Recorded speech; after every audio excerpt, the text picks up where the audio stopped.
Good morning and welcome to NASA Kennedy's 2020 Virtual Disability Mentoring Day. I am Dustin Kamak with Kennedy's Communication and Public Engagement Directorate, and I'd like to welcome everyone to today's event. I am one of just 3 co-hosts for the event. Also with me is Miss Nicole Delvesco and Miss Bethany Hull. Good morning, ladies. How are you? Very good. Thank you, Dustin. Very excited for today's event. Yeah, it's going to be amazing. Just excited to be here. Absolutely. We have a fantastic show planned. And just to let everyone know, we have over 500 students and faculty representing 100 schools from around Florida joining us today, which is absolutely amazing. We can't wait to show you what we have in store. So what we do have in store is over the course of the next hour, you will see some folks who work here at Kennedy, and you'll get to hear about some of the unique career opportunities that you may not have known existed here. Everyone knows about astronauts and rocket scientists and engineers, but there are literally hundreds of other jobs in NASA that are essential to help launch rockets. Human spaceflight and space exploration is truly the ultimate team sport. It takes the entire team to accomplish this mission.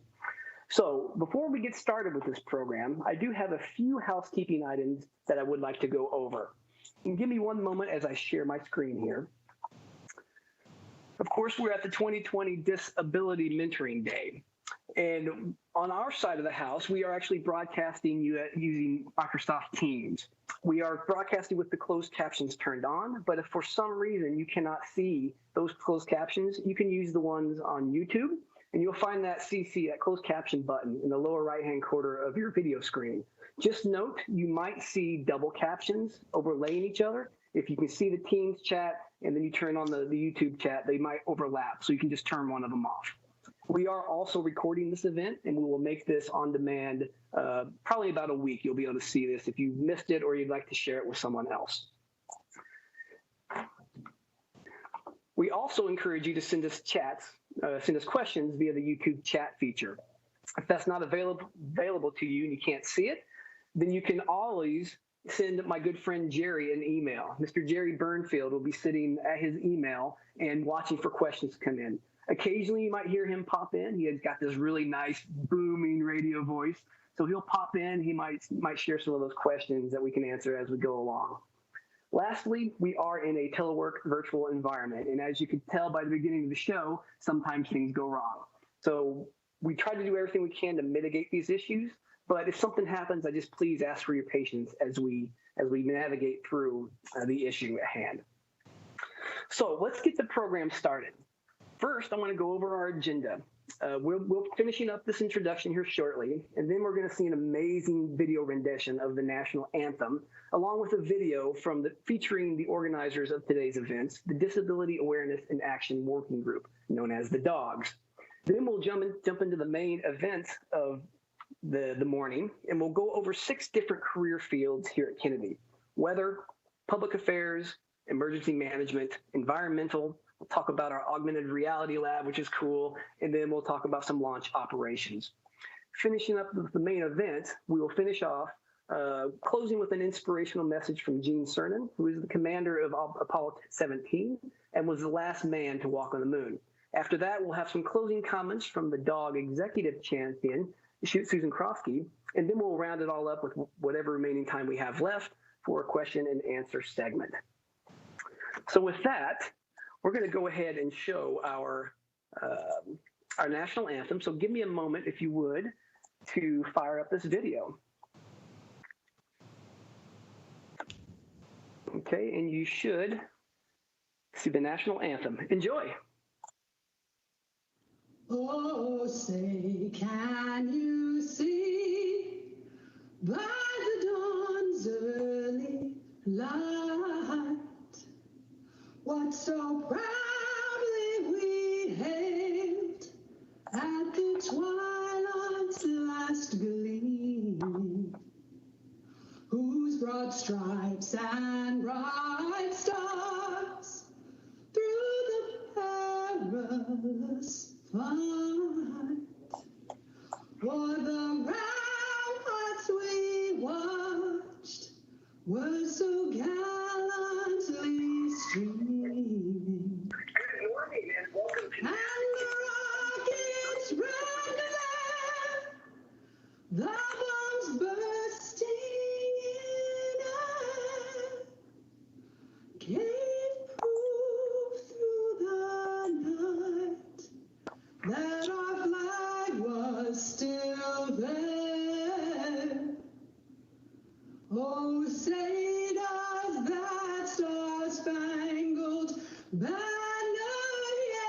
way for the land of the free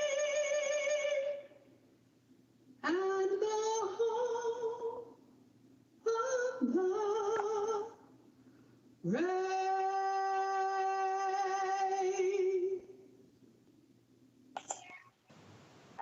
That was so cool. That was amazing. I don't know if anyone noticed or if I mentioned, but we had our very own Nicole Del Vesto doing American Sign Language in the corner. That was so cool, Nicole. That was amazing. Good job. Thank you, Dustin. Thank you. I really appreciate that. It's very hard to sign that song depending on who's singing because everybody's got different pitches and stuff, but I really enjoy doing it. Thank you very much. You are so welcome. So welcome. So with that, we do have our dog 25th anniversary or 25th birthday video that we'd like to show. And Nicole actually is one of the co-chairs for dog. Can you explain what dog is and maybe talk a little bit about the video we're getting ready to see? Yes, absolutely. So as Dustin mentioned, I am one of the chairs of the Disability Awareness and Action Working Group, and we are an advisory group to the center director, and we have to make sure that buildings are accessible on Kennedy Space Center, but not only that, we also do a lot of awareness activities because we want to make sure that people are aware of everybody that has a disability and all the accomplishments that they can do. So about 3 years ago, we were celebrating our 25th anniversary, and we had a very big event on center that year. So we decided to put together this video, but we've actually been on this KSC for a very long time, and I've had the pleasure of being chair for all those years. It's a passion of mine. I love being able to educate the workforce and everybody, so enjoy the video.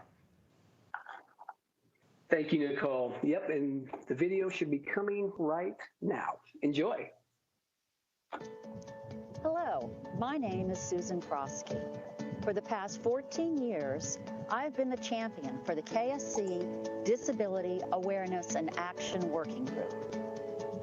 We fondly refer to ourselves as the dogs, and it's with great pleasure that I give a shout out. Happy 25th anniversary, dog!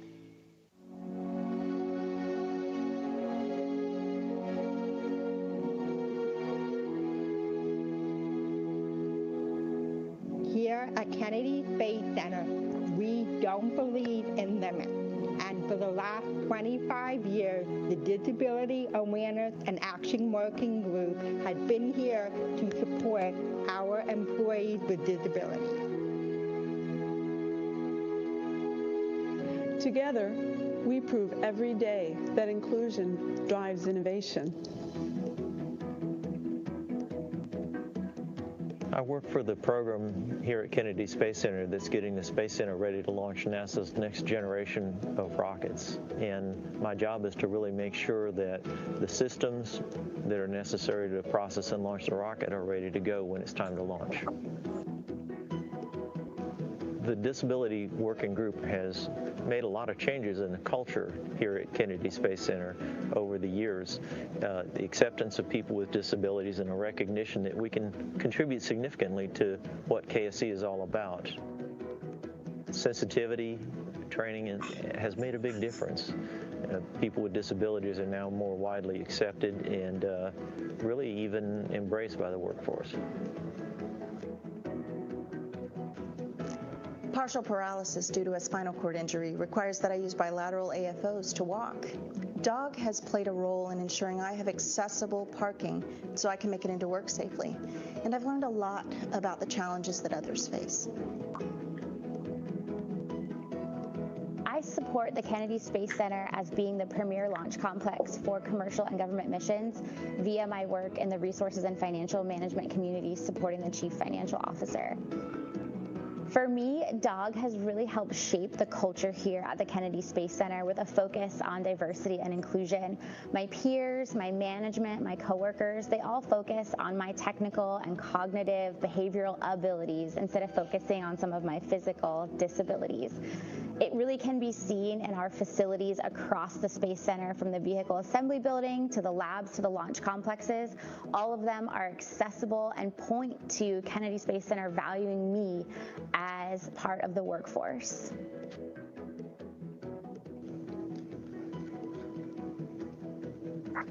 I work with the NASA program in launch services, and we want to make sure that the launch schedule is perfect and smooth so that the rockets can get off the ground.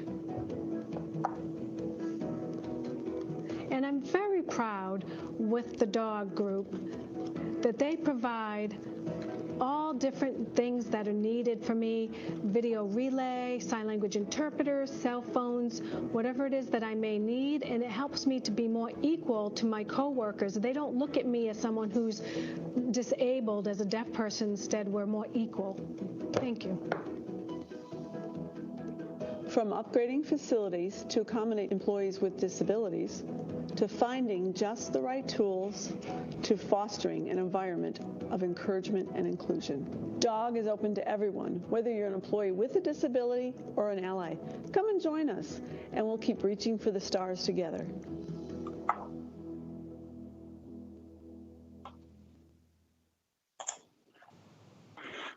That was such an inspirational video. I really enjoy watching that one. Yeah, me too. I mean, I've seen it so many times over and over, and every time I see it, I just get more and more inspired. And Annie, who was at the end of the video, she's the other co-chair, and unfortunately, she could not be with us today, but she's here with us in spirit. So we hope you've all enjoyed the video. Excellent.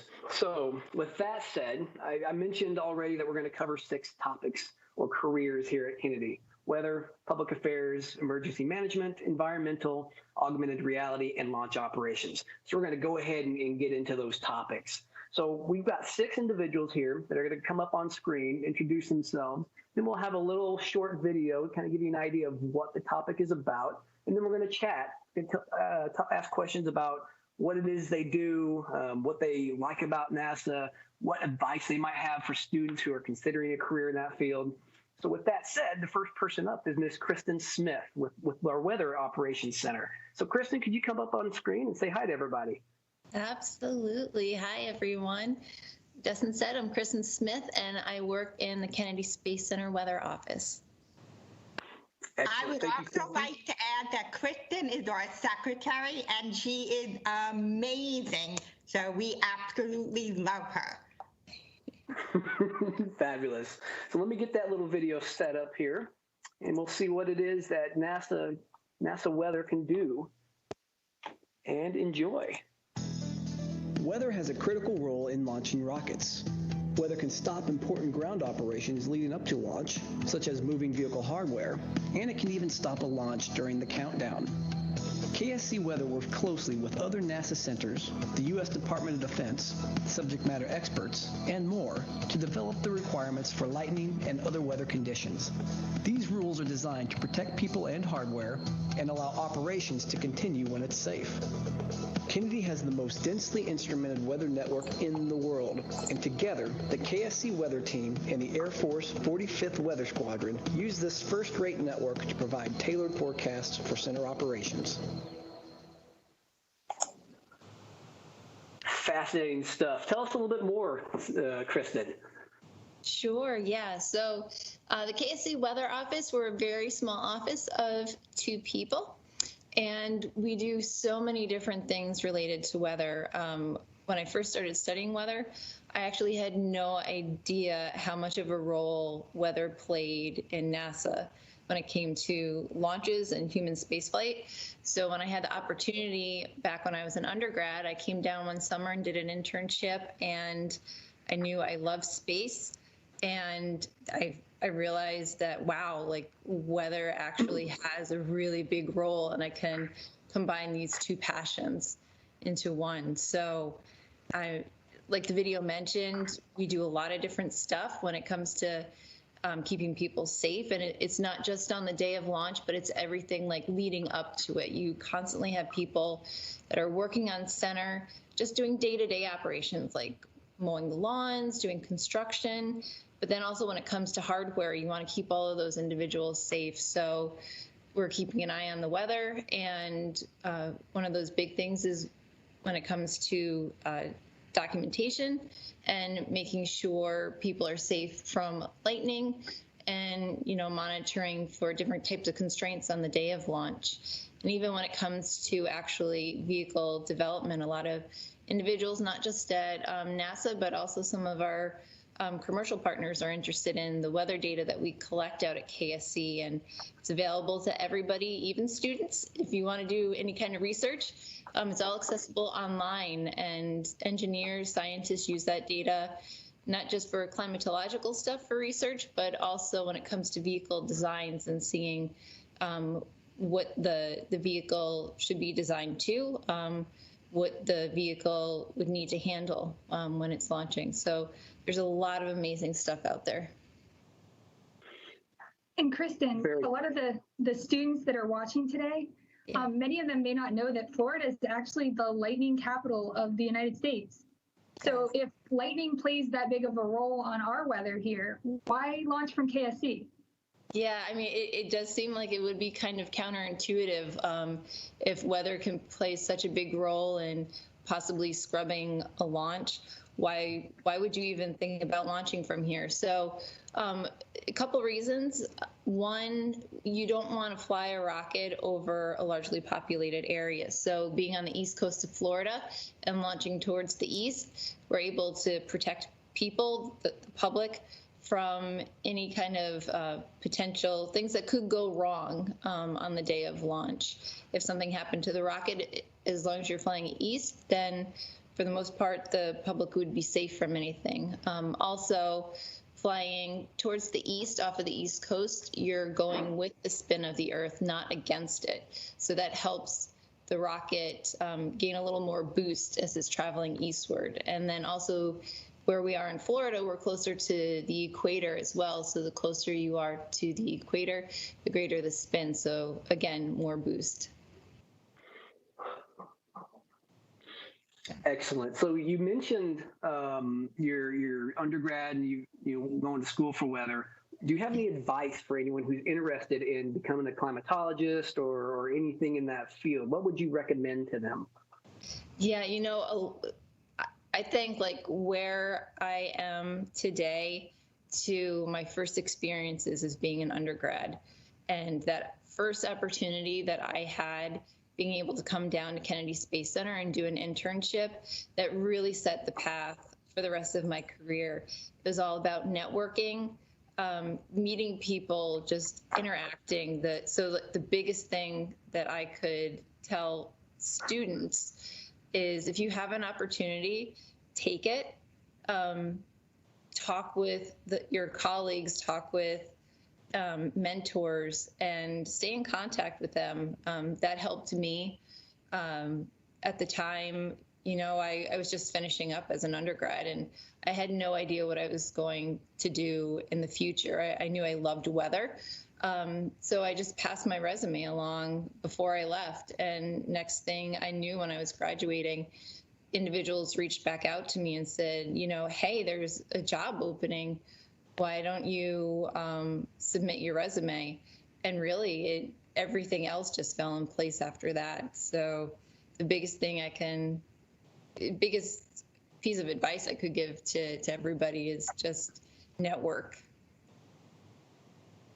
Awesome. Thank you so much for that, Kristen. And thank you for taking the time to share this story with all the students. We really appreciate it. Absolutely. All right. So let's go ahead and move on to our next subject matter expert. That's Marie Lewis with the Public Affairs Office. Marie, could you pop up and say hi to everybody? Sure. Hi, everybody. Can you hear me? Yes, we can. Okay, great. Thank you so much for having me. I'm really excited to be here and talk to you all. And so I'll let you take it away, Justin, but this is really cool. So thanks for having me. Absolutely. So we've got another little clip here. Let's see what Public Affairs does. The public affairs team works around the clock to inspire, engage, and educate stakeholders and the public to create broad understanding and enduring support for America's exploration programs. In the communication world, the camera is the mission, and this team is the lens through which America and the world learns about NASA's projects and achievements. Through news briefings, social media engagement, and live television coverage of history in the making, we share the benefits of the U.S. space program. You can count on the award-winning public affairs team to bring the Kennedy story to you. I'm a little bit biased here, but that looks really exciting. It is really exciting. Exciting is an understatement. So why is public affairs important to space exploration? Why do we have our little directorate? It's really important, and I think it's something that a lot of people take for granted. Everybody remembers the iconic images of Neil Armstrong taking the first steps on the moon, but if you didn't have public affairs, you wouldn't have seen that. That's part of our job, is making sure that we share that news with the world about all of the amazing things that NASA is doing. We can't go farther than ever before into space and explore if we don't have public support for our programs. And so that's really the mission of the public affairs team, is to make sure that we are shouting from the rooftops all of the things that NASA is doing and making it accessible for people. A lot of times, the kind of groundbreaking research that's happened on the space station, a lot of people don't realize how that's changed their everyday lives and made things better and led to advances in healthcare and treatments and things like that. So that's a huge part of our job, is translating for people, what's in it for me? How does this make a difference in my life? And so I'm really privileged to be part of a wonderful team of people who help tell those stories. So one of those stories, it's a pretty big one that's coming up. We're launching American astronauts from American soil. Can you tell us a little bit about that? We are. So if you haven't heard about this mission yet, it's NASA's SpaceX Crew 1 mission. If you remember, a little earlier this year in May, we launched NASA astronauts Bob Behnken and Doug Hurley from U.S. soil. It was the first astronaut launch from U.S. soil into orbit since the retirement of the space shuttle back in 2011. So that was a huge mission. People were following it all around the world.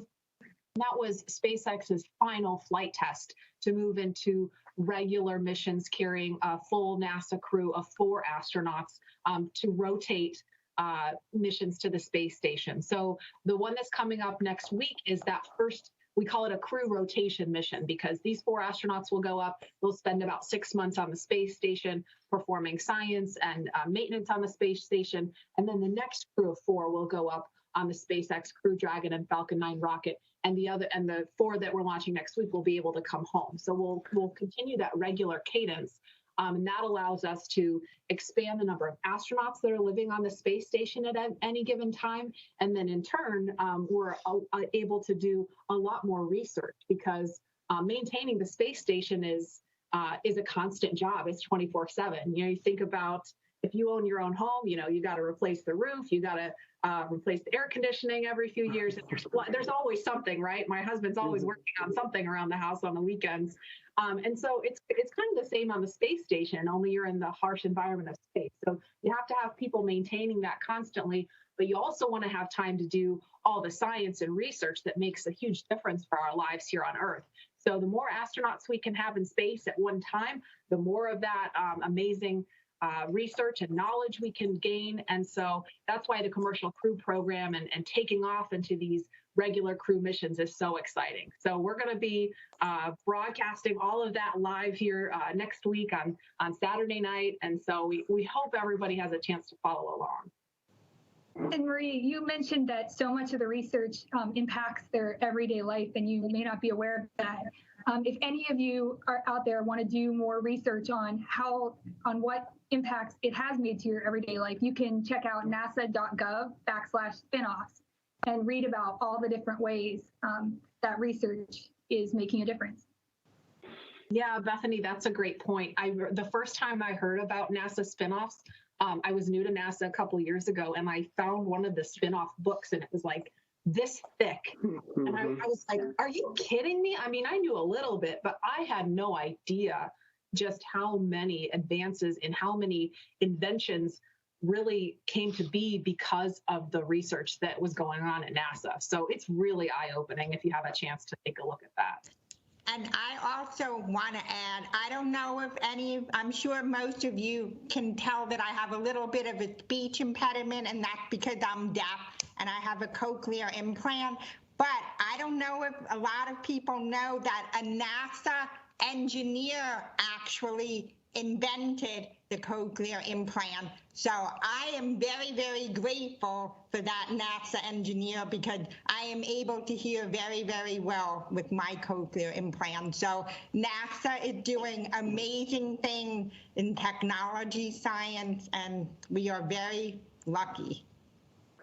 Absolutely, and that example, Nicole, is just one of many of the different spin-off technologies that NASA's been able to create and develop that we use in our everyday worlds that you probably don't even know. The cell phones that we're using, the computers, everything around us has been touched by NASA in some way.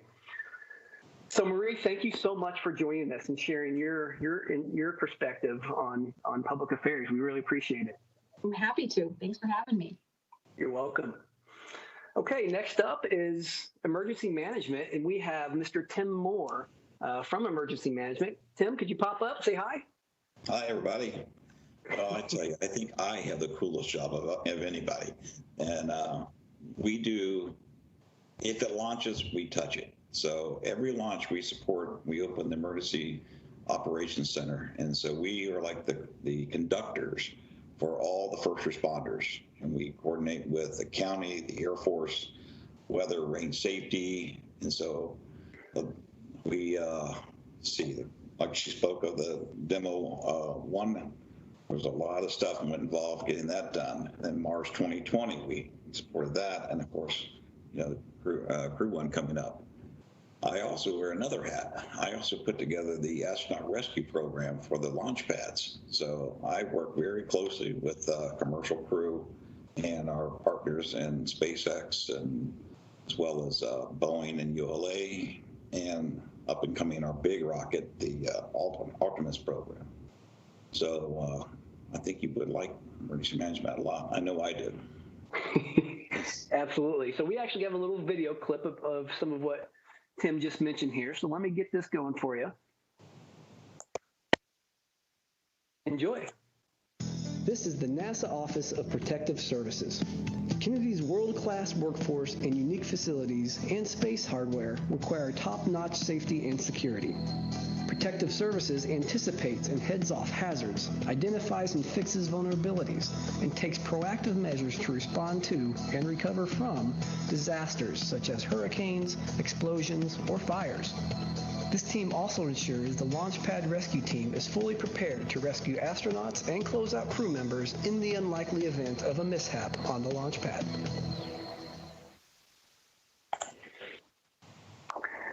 That looks super exciting, Tim, on what you do. I know whenever we were trying to organize and get this event started, I asked you a simple question: what's a normal day look like for KSC Emergency Management? And I think your response was, there is no normal day. So can you share some of that? You've already touched a little bit about what you do, but if there is such a thing as a normal day, what would that look like? Let's take today. So this morning I had to coordinate with my commercial crew and my fire department to get the rescue devices we use on the launch coming up. And then I had a launch readiness review with the center director and all the directors within NASA, and that we had to tell them that we're ready to support as well. And that's kind of a big deal. I'm glad I was able to make it. It was kind of touch and go there for a moment, because when the center director asks you to be there, you're going to be there. So after this, I have another meeting with my office and the commercial crew program. And at 4 o'clock today, I will go in and I will open up the Emergency Operations Center, and I will be supporting a launch tonight at for SpaceX for a GPS satellite. Last night, we set up to support a launch for an NRO, which was an Atlas launch, which got scrubbed, but we were there. And then it will launch again tomorrow, which we will be there. So that's a normal day for me. You sound like a busy man, Tim. I am. So, but I love the job. So if you're interested in emergency management, there is a organization, a professional organization. It's called IAEM, International Association of Emergency Managers. And there's also a lot of colleges that offer degrees in emergency management now. I have two contractors that work for me that neither one, they were not firefighters. I was a fire chief at the Space Center at one time before I moved into this job, but you don't have to be a firefighter or a police officer or a military officer. So we look forward to having you guys call and ask some questions. Speaking of questions, I'm going to shout out to Jerry here. Do we have any questions that have come in yet? Well, we have a question from someone named Taylor, I believe attends Embry-Riddle, and they want to know what requirements are there to get a job in mission control. So I know that there are certainly an awful lot of different positions in mission control, and I think a lot of speakers here can probably address what needs to be done to advance to that level out here. Yeah, that's a great question. And we actually have Chris Brown from Launch Operations. Let's go ahead and move to him. Chris, could you pop up online and say hi to everyone?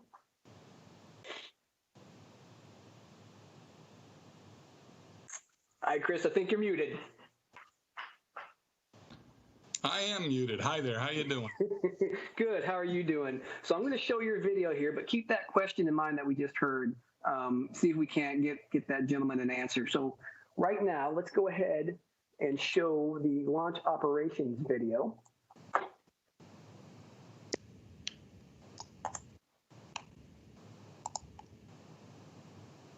And forgive me for a technical issue here. I don't have the sound on, so let me back out real quick and get that started for you again. Enjoy. Across Kennedy Space Center are spacecraft, rockets, and ground support equipment, or GSE, that are often very heavy and always sensitive to loads and vibrations. The engineering analysis team performs dynamic analysis of the spaceport's facilities and GSE used to process and launch spaceflight vehicles. This essential work informs the design teams on the dynamic loads and vibration input into a variety of critical operations, such as the assembly of vehicles inside the vehicle assembly building, the rollout to launch pad on the crawler transporter, liftoff from the surface of the mobile launcher, and even the ascent of the vehicle during the climb to space. That's so cool. So, Tim, tell us a little bit about, in your view, how can someone get one of these kind of types of jobs in launch operations? Was that directed to me? I'm sorry. Was that directed to me? Oh, I'm sorry. Yeah, Chris. Sorry. That's okay. You can call me whatever you want. Well, my background is in mechanical engineering, actually ocean engineering and mechanical engineering, and but we have people whose backgrounds are civil engineers, electrical engineers, but essentially it's an engineering background for the kind of work that we do. We have some technology folks, but most of them are engineering students from universities all around the country and even some around the world. Excellent. So I noticed in the video that we showed, you talked about loads and dynamics and some of those kind of funky words. What does that mean? What are you looking for whenever you work with this GSE when it comes to loads and dynamics? Yeah, so a dynamic analyst, performs analyses to study the way a structure or a mechanical system moves and vibrates while it's in use. Cars and trucks react and bounce and shake depending on road conditions, and buildings twist and sway in windstorms, and planes and rockets experience vibration and turbulence and have to fly through Kristen's weather. So all of these phenomena, affect the forces acting on the structure. So it's important to understand our designs are strong enough to perform their roles. Roll out to the pad looks slow, and it is, but small motions of an 18 million pounds, 18 million pounds of crawler transporter, mobile launcher, SLS rocket, and such produce a lot of load. Yeah, I bet it does. As far as education, you said you have to be an engineer. Are there any requirements that you can share that these students might need to know about possibly finding a path to NASA? Yeah, well, we do have our Pathways Interns program, so I always recommend people talk to their local, in their college offices about the possibility of doing either engineering internships or Pathways Interns. Co-oping and such is great, but otherwise, I mean, it's really about focusing on your studies, and and then people, once you get a couple years into an engineering degree, people are usually trying to pick a sort of like what they hope or think their niche might be, and hopefully that's based on what they've been exposed to and what they like to do, because it's important to like what you do. I like what I do and enjoy coming to work. Absolutely. Students can also, sorry, since we're talking a little bit about careers, they can also go to intern.nasa.gov to kind of check out opportunities and what's available. Excellent. That'd be great. Yeah. And do you guys want to know a little bit about some of the testing we do, or? Tell you what, we're going to go ahead and move on to the next. And if we have some more time, we'll go ahead and come back to that. No worries. Next up, we'll have Natasha Dar from Environmental. And I'm sorry, did I pronounce your last name correct? Yes. Perfect. All right. So we have Natasha Dar with Environmental. Tell us just a little bit, and we'll show your video. Tell us a little bit about what Environmental is. All right. Hi, everyone. Yeah, I'm Natasha, and I work in the environmental office at KSC. And we work very closely with a variety of biologists to survey all the endangered species we have here at KSC and make sure that they are safe and protected during our day-to-day operations and during our launches. Excellent. Let's take a look at your video. Kennedy Space Center is full of cutting-edge space technology, but did you know it's also home to a thriving wildlife refuge? The NASA Environmental Department plays a major role in making sure the Space Center and the nature within it thrive together. From monitoring the wide variety of animal and bird species at the spaceport, making sure they're not impacted by launches and construction projects, to removing contamination from the soil and groundwater, this team ensures a healthy environment for nature and technology. So we actually sit on a wildlife preserve, is that right? Is that what I heard? Yes. We KSC is within the Merritt Island Wildlife National Preserve, and we also share some land with the Canaveral National Seashore, which is a national park. That's so cool. What kind of animals live out here? We're in Florida, so I'm sure there's a wide variety. But what lives right here on KSC? Yes, so we have over 500 species of wildlife at the Merritt Island National Wildlife Refuge. It's one of the refuges with the highest number of endangered and threatened species in the country. Some of these endangered species are sea turtles, the West Indian manatee, gopher tortoises, the southeastern beach mouse, wood storks, the eastern indigo snake, and the Florida scrub jay. And we also have over 358 species of birds, including ducks and bald eagles. So it's a great place to come see the wildlife. Wow, that's amazing. What advice do you have for the students who might want to be in environmental? Like, I don't even know where to start. Where would I start my studies? What does that entail? Yeah, so that's a good question. Well, I would encourage everyone to come visit the wildlife refuge. There's a visitor center, especially for the refuge, and visit as many other wildlife refuges as you can, and state parks and national parks. Go see all that's out there. We're lucky to live in such a diverse country with so many different types of habitats.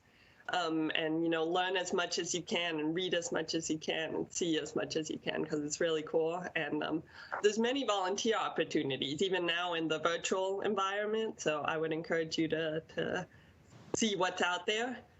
And if you're close to graduating, look for majors in biology, environmental science, forestry, and wildlife management are good ones, and they might get you a job here at NASA.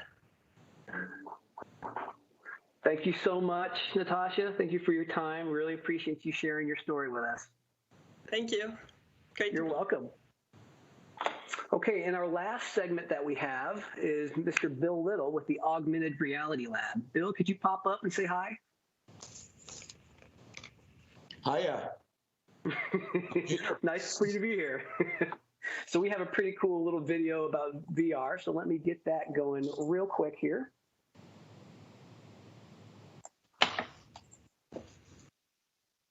Welcome to the KSC Augmented Virtual Reality Lab, or AVR for short. In the AVR lab, we investigate state-of-the-art augmented and virtual reality technologies that are coming out on the market today and evaluate them to decide how we can use them here at Kennedy. How do they work? What are their strengths and weaknesses? How can we use them in processing spacecraft, launch delivery systems, or ground support equipment? It might look like we're trying to build Tony Stark's lab, but this isn't science fiction. What we're doing is science fact. I really like that last line. We're trying to build Tony Stark's lab. I'm a big Marvel fan. I'm sure there's a lot of big Marvel fans out there. So tell us about Tony Stark's lab. What does that look like here at NASA? Okay, well, first of all, let me go through a real quick tutorial. Virtual and augmented reality are pretty new technologies, and they're still very much in development. Augmented reality, this is a Microsoft HoloLens. When you put it on, the front piece here is transparent, so you can see the physical reality, what's actually around you. But then you overlay holograms on top of that so that you get these virtual images in addition to the physical reality. Virtual reality, or VR, when you put a headset on like this is a Vive Cosmos, your field of view is completely taken up by the virtual environment. You can't see the physical environment around you. You can only see what's actually being projected from the software into this device. So that's AR and VR. They fall into under an umbrella term that we use that encompasses both of them, and it's called extended reality, or XR. So when you hear me talk about XR, I'm talking about both of them. That's cool. I had actually not heard of XR, so I learned something new today. Good. Okay, so what is the, oh, go ahead. So my next question for you is, what do you see as the future for AR, VR, XR at Kennedy? What direction are we going with this technology? Well, right now it's being used operationally. AR is the Lockheed folks who are assembling the Orion crew module are using it to do the assembly work, the wiring, and helping integrate and put the vehicle together, which has resulted in a huge time savings and knowledge retention on the part of the technicians who are doing the work. In the future, as I said, this technology is a pretty new technology. I've been working in it for 8 years, and what I was working with 8 years ago looks nothing like what I'm working with today. And what it's going to look like 5 years from now, couldn't tell you. But it's going to make what we're working with today look quaint. I can see only an increase in the use of XR technology across the board. In my mind and in the minds of a lot of the people I work with, XR is the next wave of the computer revolution. it will be the way that we interact with computers in the future. There'll always be mice and keyboards and video screens, but more and more. Like, for example, the HoloLens, it's a computer. It doesn't hook up to a computer. The computer is here in the device. So you notice there's no wires or anything hanging out of it. But this is a good example of how you're going to work with computers in the future. That is fascinating stuff, Bill. Thank you so much for joining us and sharing your insights on the new technology. Really appreciate it. My pleasure. Okay, so we are actually getting close to the end of our show, and it's been fantastic. Nicole, Bethany, this has been amazing. You have any thoughts on what you've seen so far? Bethany, I'll let you go first. We only had the ability to show so many people today that work at NASA's Kennedy Space Center, but there are so many more fields and jobs and opportunities out here. We often joke that, there's really not a job we don't have. And so I would just encourage students to just take a look online and at NASA's website and see, we really touch so many different fields. Yes, I absolutely agree with you, Bethany. There are so many different jobs that we did not showcase. I am an accountant, and we did not have anybody from the financial side.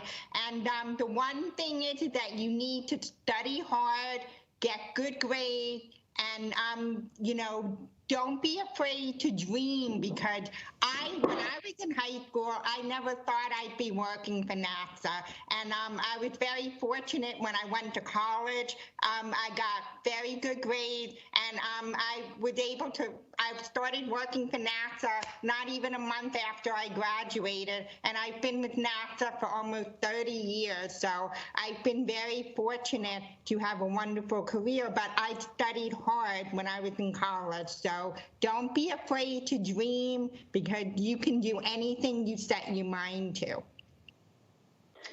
Fantastic message. And that's actually a great segue into our very final video that we have. This is an inspirational message from NASA astronaut Gene Cernan. As I mentioned, he was the commander of Apollo 17, and he happened to be the last man to walk on the moon. And of course, if you don't know, that will change in about 4 years. In 2020, we're going to launch Artemis and put the first woman and then the next man on the moon. So here's a nice little inspirational message from Gene Cernan. Enjoy.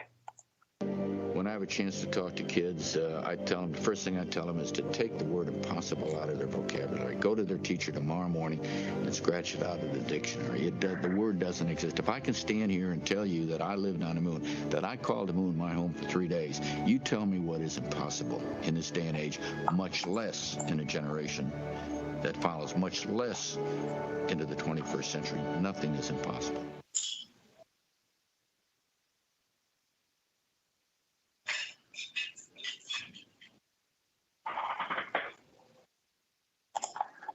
I absolutely adore that message. Take impossible out of your vocabulary, remove dis from disability. You have the ability, and anything is possible. So with those final words, I would like to hand it over to the dog champion, the executive champion, Ms. Susan Krosky, for some final words. Susan, the floor is yours. Thank you, Dustin, and it's a pleasure to be with everyone today. You saw me in the opening video, which was our 25th anniversary, and as Nicole has said, we're now on 28 years and going strong, and we love to have programs like we're having today, and we are so glad that we were able to have a virtual program since we were not able to bring everybody on center. But I think our virtual program was a terrific way to communicate just some really great careers that we have at NASA Kennedy Space Center. And I just want to say it was an awesome, awesome event to celebrate this special mentoring day, because I truly believe what we just heard, that this is full of possibilities for all of the students that are in the audience today. And so what I hope you saw that at NASA KSC, we are very inspired for all of you students to dream big and to reach far. We have many employees at NASA that have demonstrated all of the possibilities of achieving different challenges and playing an important role in our great NASA missions. And what we hope is that you will continue your studies and that you will also want to join and become a member of our great team. So with that, I wanted to have some big shout outs to thank some of our folks that helped us today. And I want to give a big shout out to our host, to Dustin and to Bethany, and to Nicole. And I also wanted to say I'm so proud of Nicole. I'm the Chief Financial Officer at KSC also. And so Nicole is an accountant. She went to Gallaudet University, and she's super. She helps me spend about $2 billion, yes, I said billion, about $2 billion a year, so that NASA can have all the great programs that we have at Kennedy Space Center for commercial crew and for International Space Station and for Launch Services Program, just so many of them. So thank you, Nicole, for being a great accountant at NASA. I also wanted to give big thanks to our Public Affairs Office and to our Equal Opportunity and Diversity team at Kennedy Space Center. They're very creative and talented and just were terrific in helping us put this program together, and we couldn't have done it without them. So finally, a huge thank you to our 6 career mentors, Kristen, Marie, Tim, Natasha, Bill, and Chris, who shared their careers and gave you some good advice. And I just want to close by saying it takes a very passionate and a dedicated team to, build and launch these powerful rockets that you see launch either in person because you live close to here or on TV. And we explore the solar system from here at NASA Kennedy Space Center. So look at what a smart, courageous team can accomplish when they work together. So now let's talk about building your future by allowing you the time to ask us questions that may help inspire you to figure out what you want to do as you progress in your studies. So with that, Dustin? Yes, thank you. So we have a question from Katie Reed Clark. And by the way, we are running a little bit over, so we'll take a few minutes to take some questions, and then we'll give you back your time. So we have a question from Katie. Excuse me one second, I find it again. So the question was about Down syndrome. How do you include adults with Down syndrome and other disabilities? Are there job opportunities or volunteer opportunities available? Nicole, do you have any thoughts? Actually, I'm not sure exactly, but again, we would encourage students to look through the job website and and see if there are any jobs available. There might be some jobs available. There's different jobs available every day. So I would encourage those students to look on. I think the website was in the chat. I think Bethany put it up in the chat. Didn't you, Bethany? I mentioned it. I don't know if it was put into the chat, but we can put intern.nasa.gov for those who are. Oh, it would okay. But yeah, I mean, there was another chat in here that you can go look into nasa.gov career pathways program. So we would encourage students to check there to see if there are any job available. There are also other intern programs that are available at NASA. And so you really do need to go to intern.gov because there are several different ways that you can come in and intern. And usually the most important requirement is that you are in a school or a college that allows you to participate in these intern programs. Yeah, that's the best way to get into NASA, through an internship. Excellent. Thank you so much. So I think we have some information to add. Bethany, did you have a website that we were going to put some lower thirds on? Yes. So the Office of STEM Engagement has a great website for educators and students. There's activities and opportunities there. And you can check that out at nasa.gov/STEM. And I think you're seeing that on your screen now. So hopefully that pops up on the screen. If not, she just told it to you. NASA.gov. NASA.gov/STEM. STEM, exactly. Thank you so much for that. So we are out of time now. Apologize for the little delay at the beginning of this, and that kind of cut into our question and answer, but hopefully all you students got something really, got some good information from this presentation that kind of sparked some interest and maybe got you to dream a little bigger. So I just want to say thank you to everyone. Thank you for all the participants. Thank you for all the students and faculty. Thank you for this amazing, amazing event. I hope you surely hope you enjoyed it. If I could get everyone, all the speakers, to pop up on the screen real quick, and we'll just say bye and wish everyone a good day.